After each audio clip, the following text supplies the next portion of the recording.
আজকের ভিডিওতে আমরা এবিটিএ থেকে ফিজিক্যাল সায়েন্সের 115 নম্বর পেজের মডেল কোশ্চেন পেপারটা করব। ঠিক আছে, তাহলে স্টার্ট করা যাক। 1.1 বায়ুমণ্ডলের কোন স্তরে কৃত্রিম উপগ্রহ ও মহাকাশ স্টেশন স্থাপন করা হয়? সি হবে অ্যান্সার, এক্সোস্ফিয়ার। 1.2 8 গ্রাম অক্সিজেন গ্যাসের অবস্থার সমীকরণ হলো পিভি সমান 8 RT, পিভি সমান RT/4, পিভি সমান RT, পিভি সমান RT/2। আচ্ছা, এখানে আমরা কোন সূত্রটা লাগাবো? পিভি সমান NRT, এনটা মোল থাকে, তাহলে এন এর মানটা আমরা বের করব। আচ্ছা, আমরা কি জানি যে 32 গ্রাম অক্সিজেন সমান 1 মোল। 32 গ্রাম অক্সিজেন সমান 1 মোল। তাহলে 1 গ্রামের জন্য কত হবে? 8 গ্রামের জন্য কত হবে? 8 গ্রামের জন্য হবে তাহলে 1/32 গুণিত 8 মানে 1/4 মোল। তাহলে এন এর মানটা হচ্ছে 1/4 আমাদের এখানে। তাহলে এখানে হবে পিভি সমান RT/4। আচ্ছা, 1.3 এসটিপিতে 1 লিটার হাইড্রোজেন গ্যাসের ভর 0.089 গ্রাম। 1.4 কঠিন পদার্থের ক্ষেত্রে আলফা বিটা ও গামার মধ্যে সম্পর্ক কোনটি? আচ্ছা, আমরা কি জানি আলফা বিটা ও গামার মধ্যে সম্পর্ক হলো আলফা সমান β/2 γ/3। ঠিক আছে, তো এখানে দেখো যে প্রথম অপশানটা আছে 6 আলফা 3 বিটা 2 গামা, এটাকে যদি আমরা ঠিকঠাকভাবে সাজিয়ে রেখে 6 দিয়ে ভাগ করে দিই, তাহলে দেখো 6 দিয়ে যদি ভাগ করে দিই, এখানে আলফা হচ্ছে এটা 3/6 মানে β/2 হচ্ছে এটা 2/6 মানে γ/3 হচ্ছে, তাহলে এটা হবে রাইট অ্যান্সার। আচ্ছা, আলোক কেন্দ্রগামী কোনো রশ্মির চ্যুতি হয় কত?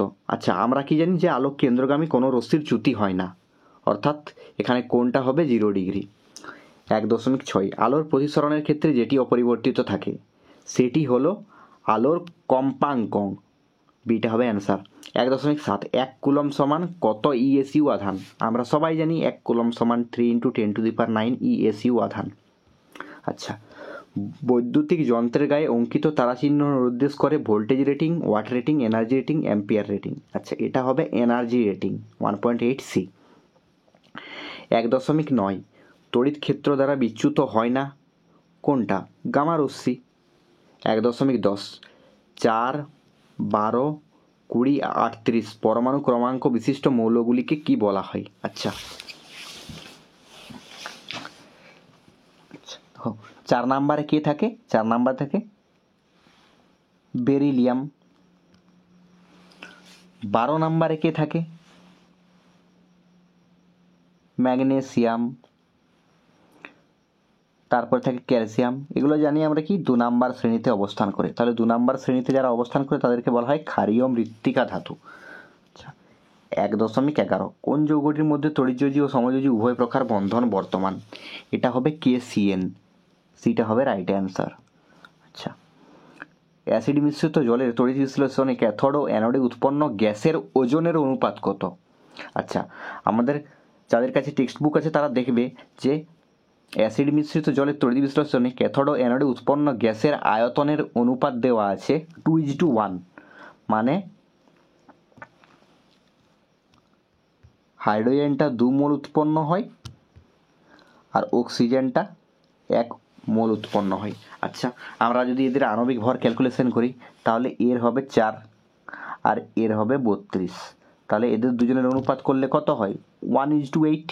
তাহলে রাইট অ্যান্সার হবে সি এরটা। 1.13 নেসলার বিক্রিয়কের সঙ্গে বিক্রিয়া করে বাদামি বর্ণের অধক্ষেপ কে উৎপন্ন করে? NH3 ammonia. 1.14 থার্মিট মিশ্রণটি হলো কি? আমরা কি জানি থার্মিট মিশ্রণটি হলো ফেরিক অক্সাইড প্লাস অ্যালুমিনিয়াম। 1.15 কোনটি অসম্পৃক্ত যৌগ? অসম্পৃক্ত যৌগ কোনখানে বলা হবে? যখন সেখানে দ্বিবন্ধন বা ত্রিবন্ধন উপস্থিত থাকবে। আচ্ছা, এখানের মধ্যে C2H4 ইথিলিন, সিটা হবে রাইট অ্যান্সার। ইথিলিনে দ্বিবন্ধন উপস্থিত থাকে। বিভাগ ঘ 2.1 কোন ধরনের ব্যাকটেরিয়া বায়োমাসকে মিথেন গ্যাসে পরিণত করে? Methanogenic bacteria. অথবা ক্রমবর্ধমান তাপন মূল্য অনুসারে সাজাও, প্রাকৃতিক গ্যাস, কয়লা, পেট্রোল, তরল, হাইড্রোজেন। আচ্ছা, কার তাপন মূল্য সবচেয়ে বেশি? এখানে তরল হাইড্রোজেনের সব থেকে বেশি। তারপরে পেট্রোলের সব থেকে বেশি, তারপরে প্রাকৃতিক গ্যাসের বেশি, কয়লার সব থেকে কম। ঠিক আছে, তাহলে এটাকে আমরা সাজাবো কিভাবে? সাজাবো আমরা এইভাবে, এখানে লিখব কয়লা,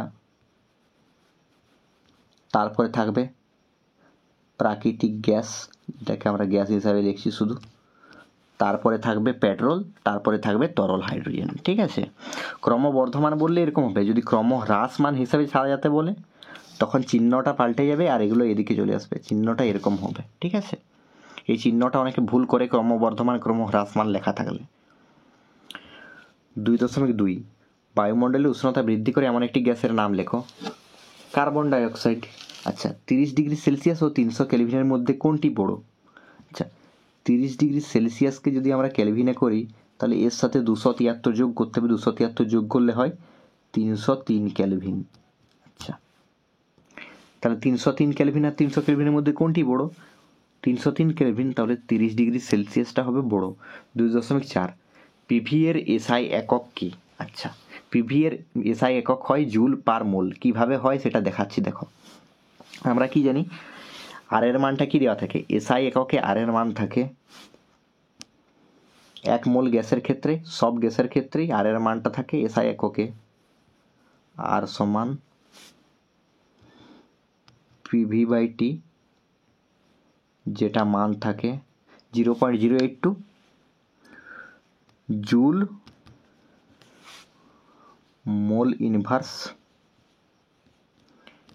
কেলভিন ইনভার্স। ঠিক আছে, তো শুধু পিভির একক নির্ণয় করতে বলেছে। আচ্ছা দেখো, পিভির যদি একক নির্ণয় করি তাহলে টিটা এদিকে যাবে, আর এর একক কি আছে? Joule mole inverse K inverse. T যদি এদিকে যায় তাহলে কে ইনভার্সের সাথে কে এর গুণ হচ্ছে, তাহলে কে ইনভার্সটা কেটে যাবে, তাহলে থাকছে কি? জুল পার মোল। অথবা কোন উষ্ণতায় গ্যাসীয়নির গতিবেগ শূন্য হয়? আমরা জানি পরম শূন্য উষ্ণতা, মানে 0 ডিগ্রি সেলসিয়াস বা -273 ডিগ্রি সেলসিয়াস বা 0 কেলভিন।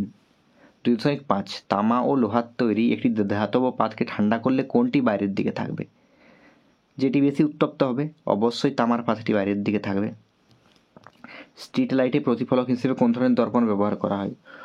উত্তল দর্পণ ব্যবহার করা হয়।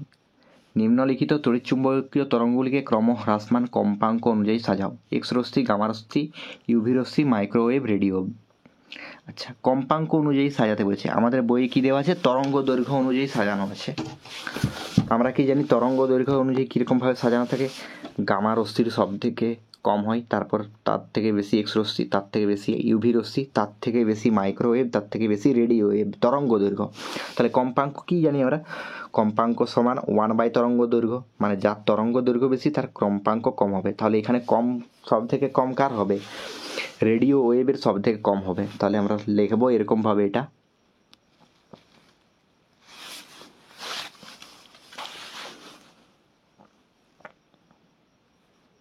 গামা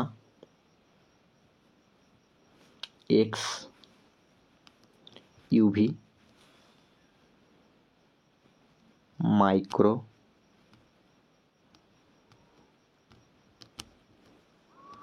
দেন এখানে হবে রেডিও। ঠিক আছে, বুঝতে পেরেছো? ক্রম হ্রাসমান মানে বাঁ দিক থেকে ডান দিকে গেলে যাতে হ্রাস হয় সেরকমভাবে সাজাতে হবে। ক্রমবর্ধমান হলে এদিক থেকে সাজানো হতো, এটা উল্টে যেত আর চিহ্নটা এরকম হতো। ক্যামেরায় গঠিত প্রতিবিম্বের বৈশিষ্ট্য কি? ক্যামেরায় গঠিত প্রতিবিম্বটি হলো সদ, খর্বাকার এবং অবশীর্ষ। আচ্ছা, বাড়িতে ব্যবহৃত তড়িৎ যন্ত্রগুলি তড়িৎ বর্তনীর সঙ্গে কোন সমবায়ে যুক্ত থাকে? সমান্তরাল সমবায়ে যুক্ত থাকে। এমন একটি মৌলের নাম লেখো যার উষ্ণতা বাড়ালে রোধ কমে। আমরা কি জানি যে অর্ধ পরিবাহীর ক্ষেত্রে উষ্ণতা বাড়ালে রোধ কমে, তাহলে সে উদাহরণ হবে সিলিকন বা জার্মেনিয়াম। 2.10 নিউক্লিয় চুল্লিতে কোন শক্তিতে রূপান্তরিত হয়? পারমাণবিক শক্তি তাপ শক্তিতে রূপান্তরিত হয়। আচ্ছা, বাম স্তম্ভ ডান স্তম্ভ, একটি ক্ষার ধাতু কে হবে? পটাশিয়াম। লোহায় মরিচে পোড়া ত্বরান্বিত করে? ক্লোরিন। হেমাটাইট থেকে নিষ্কাশিত হয় লোহা। সর্বাধিক তড়িৎ ঋণাত্মক মৌল এফি। তাহলে ছকটা হবে এরকমভাবে দাগ দিয়ে দিচ্ছি। ক্ষার ধাতু এটা, এটা হবে এইটা, এইটা হবে এফি, আর এটা হবে এফ। ঠিক আছে, 2.12 একটি সমযোজী কঠিন পদার্থের উদাহরণ দাও। চিনি। NaCl এর লঘু জলীয় দ্রবণের তড়িৎ বিশ্লেষণ করলে ক্যাথোডে কোন গ্যাস উৎপন্ন হয়?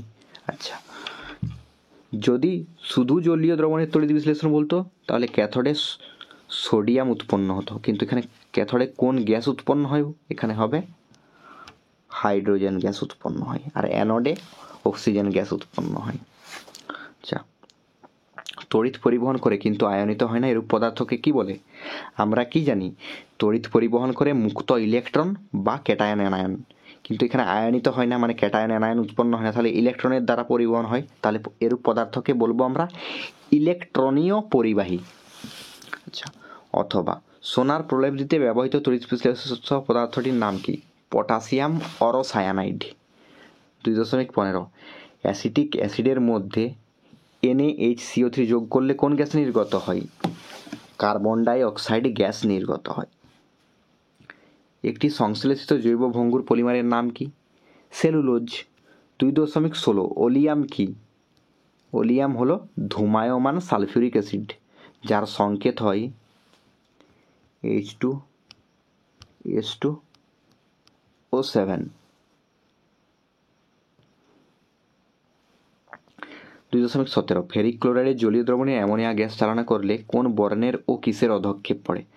আচ্ছা, আমরা সবাই জানি বাদামি বর্ণের অধক্ষেপ পড়ে, আর কিসের অধক্ষেপ পড়ে? সেটা হয় FeOH এর হোল 3।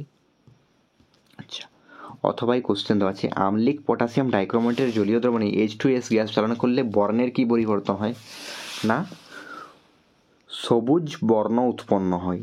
আচ্ছা, সবুজ বর্ণটা কার কারণে উৎপন্ন হয়? ক্রোমিক সালফেটের কারণে। 2.18 CH3CH2COOH এর IUPAC নাম লেখো। কার্বন কটা আছে? 3টা, তার জন্য হবে প্রোপ। আর এখানে প্রধান প্রত্যয় যোগ হবে কে? আচ্ছা, আমি এটা লিখে দিচ্ছি, 3টে কার্বনের জন্য হবে প্রোপ, প্রধান প্রত্যয় হবে আন, আর গৌণ প্রত্যয় হবে COOH এর জন্য ওইক অ্যাসিড। ওইক অ্যাসিড, তার দাঁড়াচ্ছে কি? Propanoic acid. আচ্ছা, আজকের ভিডিওটাতে এতদূর পর্যন্তই থাকলো। আমরা লং কোশ্চেন আর শর্ট কোশ্চেন এগুলো দুটো আলাদা ভিডিওতে করব, কারণ একটা ভিডিওতে করলে ভিডিওটা অনেক লম্বা হয়ে যাচ্ছে। ঠিক আছে, তো এর লং কোশ্চেন বা ম্যাথামেটিক্যাল যে কোশ্চেনগুলো থাকবে সেটা আমরা নেক্সট ভিডিওতে আপলোড করছি।